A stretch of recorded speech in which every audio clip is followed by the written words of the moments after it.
تو بلال مسجد نبوی کا مؤذن بنا۔ ظہر کی نماز 12 ربیع الاول 7 جون 633 عیسوی 11 ہجری اللہ کے نبی دنیا سے رخصت ہو چکے ہیں، اور ظہر کی نماز کے لیے بلال چھت پہ چڑھے۔ جب کہا اشہد ان محمد تو روتے روتے روتے آواز بند ہو گئی اور اذان پوری نہ کر سکے اور دھاڑے مار کے رونے لگے۔ سارے مدینے والے رونے لگے تو آپ اتر گئے اور کہا میں آج کے بعد قسم کھاتا ہوں کہ آج کے بعد میں اذان نہ دوں۔ اور پھر اللہ کے نبی کے تدفین کے بعد ابو بکر صدیق سے اجازت لے کر جہاد میں ملک شام چلے گئے۔ 6 مہینے لوٹ کے نہیں آئے، 6 مہینے گزرے، 1 لاکھ صحابہ نکلے ہوئے تھے جہاد میں، 1 لاکھ، کسی کو خواب نہیں آیا، صرف بلال کو خواب آیا۔ بلال، اللہ کے حبیب خواب میں، بلال یہ کیا بے وفائی، میرے شہر آنا ہی چھوڑ دیا۔ 6 مہینے گزرے ہیں، صحابہ 1 لاکھ کے قریب جہاد میں شام عراق میں جا چکے ہیں، خواب بلال کو آتا ہے، بلال یہ کیا بے وفائی، میرے شہر آنا ہی چھوڑ دیا۔ رات آنکھ کھلی، اونٹنی پہ سوار ہوئے، سوائے پیشاب اور نماز کے نہیں رکے، وہ چل سو چل، چل سو چل، چل سو چل، چل سو چل، 7ویں دن مدینے پہنچے اور ان کو یہ یاد ہی نہیں رہا کہ اللہ کے نبی دنیا سے جا چکے ہیں۔ ویسا عشق سوار تھا اور ایسا وہ خواب دل و دماغ کے حاوی ہوا کہ یہ بھول ہی گئے کہ اللہ کے نبی دنیا سے جا چکے ہیں۔ مدینے میں داخل ہوتے ہی نعرے مارے، یا رسول اللہ میں آ گیا، یا رسول اللہ میں آ گیا۔ جب حجرہ مبارک پر پہنچے تو پھر یاد آیا، او ہو تو جدائیاں ہیں، جدائیاں ہیں۔ پھر بے قرار ہو کر اندر حجرے میں آئے اور چیخنے لگے، یا رسول اللہ میں تو آ گیا، آپ کہاں ہیں، میں تو آ گیا، آپ کہاں ہیں، اور قبر پر گرے اور قبر سے چمٹ کر روتے روتے روتے روتے خوشی کی کیفیت طاری ہو۔ نماز کا وقت آ گیا، مسجد ساری بھر گئی، سب کی تمنا کہ آج بلال اذان دے، اور کسی کو ہمت نہیں ہو رہی بلال سے بات کر، تو صحابہ نے حسن حسین کو استعمال کی، امامین ہمامین، نبی کی آنکھوں کی ٹھنڈک، جنت کے سردار حسن اور حسین، جنت کی عورتوں کی سردار فاطمہ۔ علی تجھے پتا ہے تیرا گھر کہاں ہے جنت میں؟ کہا جی نہیں، کہ جنت میں تیرا گھر میرے گھر کے سامنے ہے۔ تو دونوں کو صحابہ نے کہا حضرت آج بلال سے کہو اذان دے، اور یہ کسی کے کہنے پر نہیں دیں گے۔ حسین 6 سال کے، حسن 7 سال کے، یہ دونوں معصوم بچے آئے اور حضرت بلال کے سامنے کھڑے ہو کر کہنے لگے چچا ایک درخواست کر۔ کہ میرے بچوں میری تو جان قربان ہے، کیا حکم ہے؟ تفاضلہ کو حکم کو، کہ جیسے ہمارے نانا کے لیے اذان آج ہمارے لیے تھے۔ تو بلال رضی اللہ عنہ پھوٹ پھوٹ کے رونے، کہنے کہ میں نے قسم کھائی تھی کہ میں اذان نہیں دوں گا، لیکن میں تمہاری خاطر تو جان بھی قربان ہے، قسم تو چھوٹی سی چیز ہے، میں قسم کا کفارہ دوں۔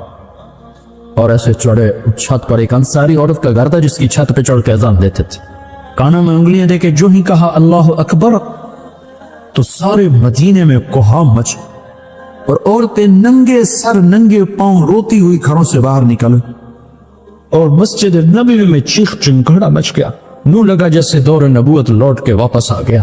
یہ شان ہے کہ محمد سے وفا تو نے تو ہم تیرے ہیں، یہ جہاں چیز ہے کیا لوح و قلم تیرے ہیں۔ پھر دوسرا واقعہ، جب بیت المقدس فتح ہوا اور حضرت عمر خود پہنچے اور پہلی نماز مسجد اقصی میں ہونے لگی ہے اور جمعے کا دن ہے، جمعے کے دن لشکر اسلام داخل ہوا، عمر رضی اللہ عنہ قائد ہیں، جمعے کی اذان ہونے لگی تو 36,000 کا لشکر تھا، تو سب نے آ کر منت کی بلال کی کہ اذان، انہیں مانے تو آپ حضرت عمر نے کہا بلال بلال یہ دیکھ آج اذان دیتے، تو بلال وہ صخرہ پہ سوار ہوئے، وہ جو گنبد سے نظر آتا ہے اس کے نیچے ایک چٹان ہے جہاں براق باندھا گیا تھا، تو اس پہ سوار ہوئے، اور جو ہی کہا اللہ اکبر تو یہ 36,000 کا لشکر روتے روتے زمین پر گر گئے۔ یہ اللہ کے حبیب کی اطاعت کی عزت ہے۔ اپنی زندگی کو ڈھالو اللہ کے محبوب کے طریقوں میں، اللہ کے محبوب کے سانچوں میں۔ فلا وربک لا یؤمنون حتی یحکموک فیما شجر بینہم، قرآن کی سب سے خوبصورت قسم، اے میرے حبیب لاہور والوں کو بتا دے کہ مجھے تیرے رب کی قسم، سبحان، کیا قسم اللہ نے اٹھائی ہے، اے میرے حبیب یہ تیرے رب کی قسم، یہ عشق کی انتہا ہے، محبت کی انتہا ہے کہ اللہ تعالیٰ ہے خود ہی رب محمد ہے، لیکن قسم یوں اٹھا رہا ہے جس سے رب محمد کوئی اور ہے، قسم اٹھانے والا کوئی اور ہے، کہ مجھے تیرے رب کی قسم۔ میں اس کو اردو میں کبھی بھی بیان نہ کر پاؤں گا، اور دنیا کا کوئی بھی شخص اس کو اردو میں، انگریزی میں، ہندی میں، فارسی میں ڈھال سکتا۔ فلا ورا سبحان اے میرے حبیب، مجھے تیرے رب کی قسم، جو اپنائیت اور جو شہد ان جملوں ان لفظوں میں بھرا ہوا ہے، میں کہاں سے لے کر لاؤں ترجمہ اس کا؟ مجھے تیرے رب کی قسم۔ علامہ اقبال میڈیکل کالج کے نوجوان بچے بچیوں کو بتا دے کہ تیرے غلام بنے گے تو میں ان کا ہوں، ورنہ میں کسی کا نہیں تیرے سوا۔ تو اللہ کو اپناؤ، غلامی مصطفیٰ کے ساتھ، غلامی رسول کے ساتھ، غلام محمد بن کے چلو، غلام رسول بن کے چلو، غلام نبی بن کے چلو، اللہ کے حبیب کے طریقوں میں ڈھل کے چلو، سیکھ کے چلو۔ یہ اللہ تک پہنچنے کا راستہ ہے۔ ڈاکٹر بنو، بادشاہ بنو، انجینئر بنو، جو مرضی بنو، لیکن غلام مصطفیٰ بن کے بنو، پھر اللہ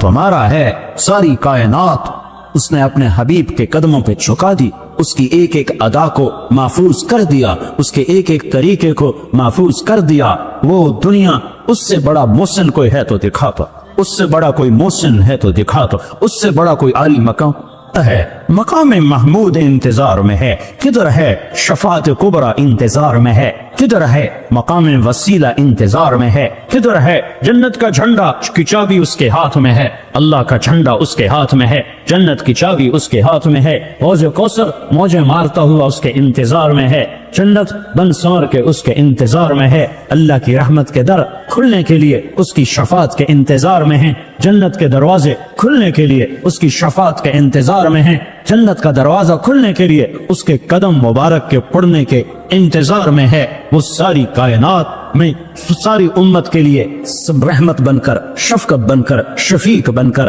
حریص بن کر، عزیز بن کر، رؤوف بن کر، رحیم بن کر آئے۔ محمد ہیں، اور وہ آج جیسے اللہ نے اپنے نام رکھے ایسے اپنے حبیب کے نام بھی رکھے۔ تو محمد، تو احمد، تو ماہی، تو حاشر، تو عاقب، تو فاتح، تو خاتم، تو ابو القاسم، تو طه، تو یاسین، تو مجتبی، تو مرتضی، تو حامیم، تو مرتضی، تو مجتبی، تو مصطفی، تو باطن، تو ظاہر، تو اول، تو آخر، تو شاہد، تو رشید، تو مبشر، تو نذیر، تو داعی اللہ، تو سراج منیر، تو مزمل، تو مدثر۔ مزمل اور مدثر میں جو لاڈ ہے، اللہ کی قسم لاکھوں کتابیں لکھ دو تو ایک لفظ کا مطلب ادا نہیں ہو سکتا۔ یا ایھا المزمل، یا ایھا المدثر، اوئے ہائے کیا محبت ہے۔ کبھی مزمل، کبھی مدثر، کبھی طه، کبھی یاسین، کبھی مبشر، کبھی نذیر، کبھی داعی اللہ، کبھی سراج منیر، کبھی حامد، کبھی محمود، کبھی رشید، کبھی عاقب، کبھی فاتح، کبھی اجود، کبھی اکحل، کبھی احور، کبھی ابیر، کبھی اہدب، کبھی اعلم، کبھی انور، کبھی اشرف، کبھی اعز، کبھی اتم، کبھی اجل، کبھی اشرف، کبھی اجمل، کبھی احسن۔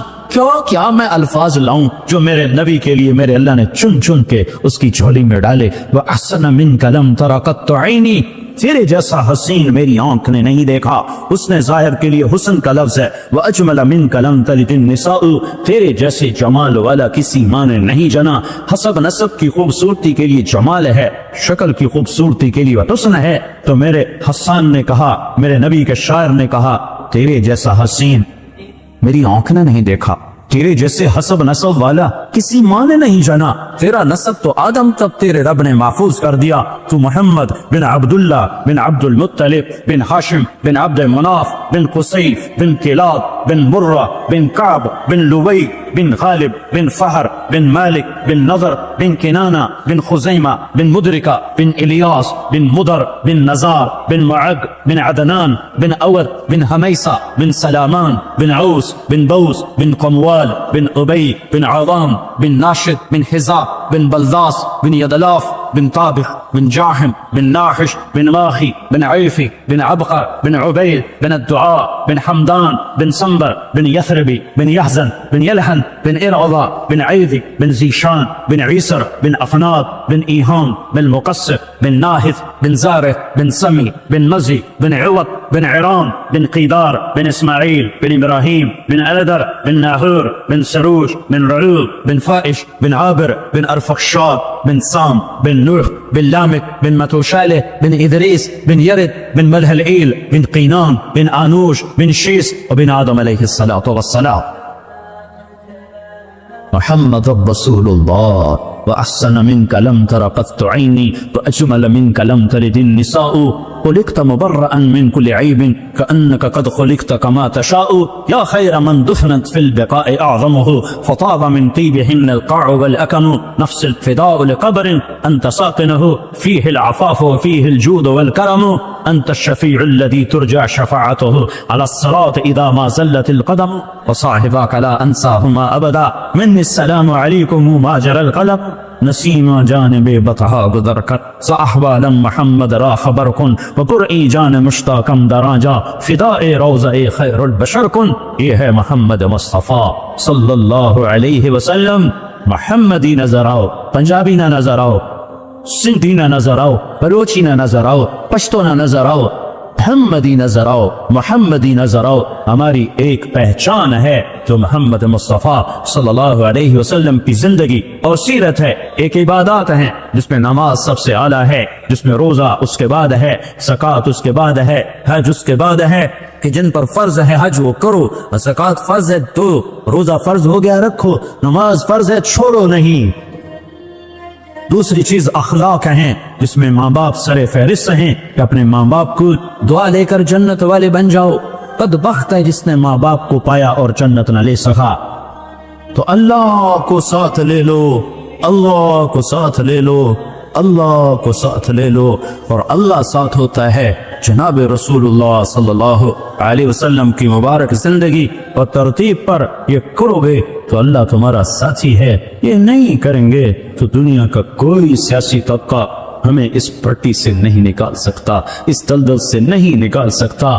ہمارے حکمران تو ہے ہی نہیں، ان بیچاروں کے ہاتھ میں کچھ نہیں ہے. ہماری تقدیر کا مالک اللہ ہے، ہمارے بننے بگڑنے کا مالک اللہ ہے. وَلَوْ أَنَّ أَهْلَ الْقُرَىٰ آمَنُوا وَاتَّقَوْا لَفَتَحْنَا عَلَيْهِمْ بَرَكَاتٍ مِّنَ السَّمَاءِ وَالْأَرْضِ. تم میری مان جاؤ، میں زمین آسمان کی برتوں کے دروازے کھول دوں. میں حکمرانوں کو اس لیے دوش نہیں دیتا کہ حکمران، فوج، پولیس، افسر شاہی 15-20 لاکھ سے زیادہ نہیں ہیں. زیادہ چھلانگ مارو، یہ سارا مجمع 20 لاکھ کا ہوگا اور آبادی 15 کروڑ ہے. 20 لاکھ انتہائی بدترین ہوں اور باقی 15-14 کروڑ 60 لاکھ اگر نیک ہوں، رب ذوالجلال کی قسم یہاں دودھ اور شہد کی نہریں اللہ بہا دے. حکمران نہیں، طارق جمیل بگڑا ہوا ہے، تاجر بگڑا ہوا ہے، زمیندار بگڑا ہوا ہے، عورت بگڑی ہوئی ہے، مرد بگڑا ہوا ہے، جوان باغی ہے، بوڑھے باغی ہیں، غریب باغی ہیں، مالدار باغی ہیں. سارے ہم اس کشتی کے دبونے میں صرف ناخدا ملہ کا ہاتھ نہیں ہے، مسافروں کے ہاتھ میں بھی بھرمے ہیں اور اپنی کشتی میں چھید کر رہے ہیں. 50-15 کروڑ میں 2-4 کروڑ بھی برے ہوں تو کچھ نہیں ہوتا، باقی اگر صحیح ہوں نہیں، ہم سب نافرمان ہو چکے ہیں. ہمیں اللہ کو منانے کی ضرورت ہے اور اللہ کو منانا اتنا آسان ہے. میرا رب کہتا ہے میرے بندہ، میری بندی، چل گناہ کر لے حوصلے گناہ کے. کتنے کر؟ زمین بھر دے. اور کتنے کر؟ چاند تاروں کو بھر دے. اور کتنے کر؟ خلا کو بھر دے. اور کتنے کر؟ تہ بتہ چڑھ جا. اور کتنے کر؟ آسمان کی چھت کو اپنے گناہ لگا دے. مجھ سے کروڑوں اربوں سال کی عمر لے اور گناہ کے اسباب لے اور کرتا کرتا کرتا تہ بتہ آسمان کی چھت کو لگا دے. پھر ایک دفعہ، صرف ایک دفعہ تو کہ یا اللہ معاف کر دیں، تمہیں سارے ہی معاف کر. میں منتیں نہیں کرواؤں گا، ماں منتیں کرواتی ہے، باپ منتیں کرواتا ہے، میں نہیں کروں. تو کہے گا یا اللہ معاف کر، میں کہوں گا جاؤ معاف کر دیا. تو میرے عزیزو، سب جوان بیٹھے ہو،